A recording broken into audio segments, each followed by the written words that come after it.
first, logistics. Get the paper out. First of all, thank you, mon cher Bertrand, and cher Christian. This is my moment to speak about you. And it's not often in life that you get a chance to speak about things that make you happy. Tonight is one of those nights, and it is an event that reaffirms for me the thing that good things do happen to good people. And it's one of those great events that I get a chance to speak about a person of renown and accomplishment, but also a dear friend, Maître Cuisinier, Chef Christian Delouvrier. He will receive tonight the coveted Order du Mérite, which is something that France does not award easily and does not award that often. And it's particularly an honor for me, as not being a French person, to speak at this occasion, which is really a celebration of things French. But I have a little background that I think allows me to do that. I have to be honest with you, I have to be somewhat selective tonight about speaking about Christian's accomplishments, because we really don't have time to hear it all. So I may skip a few things, and I may take a few liberties, Christian, and I may tell a few stories while I'm at it. But I think you will all understand when I'm finished that not only Christian should have this award, but we will all say, what took so long? So here we are. Christian, you were born in Boulogne-sur-Gesse in Gascony, which is a hotbed of culinary activity and the home of foie gras, as we all know. You did that, I know. You developed your love for cooking early, and incidentally, from time to time, I'm going to say that Christians in my life paralleled up to a point and then diverged, and he became important and I became a recipient of his largesse. But you learned your love of food from your two grandmothers and your mother at home, and incidentally, I did the same. My grandmother lived with us and she cooked, and I learned love of food from her, and I helped her in the kitchen like you helped your grandmothers and like you helped your mother. My mother unfortunately couldn't boil water, but my grandmother was good. So you learn from your home the importance of local ingredients, quality, and attention to detail. And those things began to shape what became later on important in your career. You decided at age 15 to pursue a career in cooking. Now, I did sort of the same thing. At age 15, I was the pots and pans man at a all-you-can-eat fried chicken restaurant in Colorado. But it was the same age, and we were in the kitchen.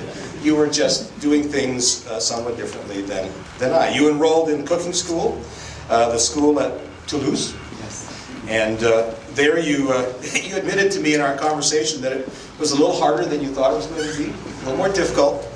And in your spare time, which you can imagine there wasn't that much of when you're doing this, you went to local restaurants and you apprenticed yourself to do the menial jobs that taught you skills. And why did you do that?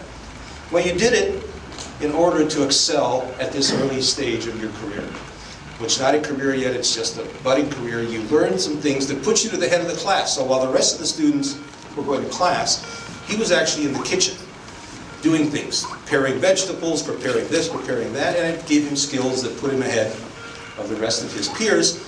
And so clearly we begin to see Christian rising to the top of his class, in this case, his class at cooking school, but a preview to rising to the top of his class in life. You received your diploma in 1964. In 64, I was cooking for young ladies in my apartment in college. Probably not as well as you were, but I did discover there was a link there. And moved where else at that time? To Paris, where you began your career at what many of us remember very well, the Café de la Paix, one of the great culinary centers of the time, one of the real expressions of classic cuisine, with a great chef, and there you were, getting real experience already at the very top of what is the culinary hierarchy in France in those days. And so, in this country, Well, let's not talk about 64. We really didn't have much in French food. You also learned there your desire to pursue the high culinary standards that were represented at that restaurant, because you were there working with it. And you learned something very important, as you said to me from the chef there. You learned precision, endurance, and discipline. And those are things that have characterized, I think, your career as we move through the rest of these remarks, and something very important for any chef to understand. And I know there's at least a few chefs here tonight, so I leave that hanging in the air. A year later, you moved to Montreal, getting you over to the Western Hemisphere for the first time, to work at Restaurant Bourgatel. At that time, French cuisine in North America was in Quebec. It was not in New York. It was not in Washington. It wasn't anywhere. It was in Quebec, and most of it was in Montreal, where you were. And you certainly got a good start, but it didn't last very long. And here he was, arriving in the Western Hemisphere to start a cooking career, and guess what? The French government calls him back to serve his military service in France. So, Christian, you return to France. You're serving in the 1st Hussar Regiment, which incidentally is a paratrooper regiment. And you were, only the French could possibly do this, have the title of Brigadier Chef. I mean, honest to God, I can't think of a paratrooper unit in the United States that had that title. But the image of Christian jumping out of an airplane with his pots and pans into the forest to cook for the troops during maneuvers, I have to tell you, is priceless. Priceless. He didn't tell me that, I just made that up, but you can see it. But the paratrooper part is the paratrooper.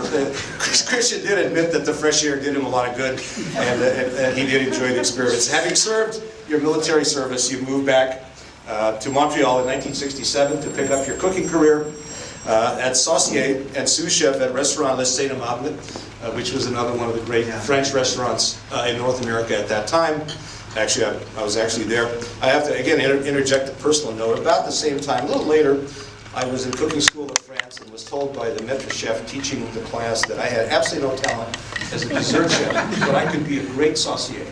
So I've always taken that with me as my one good experience out of that. So, and while in Montreal at this time, you had a change of scenery, though I suspect that change of scenery may have been influenced by the Montreal winter.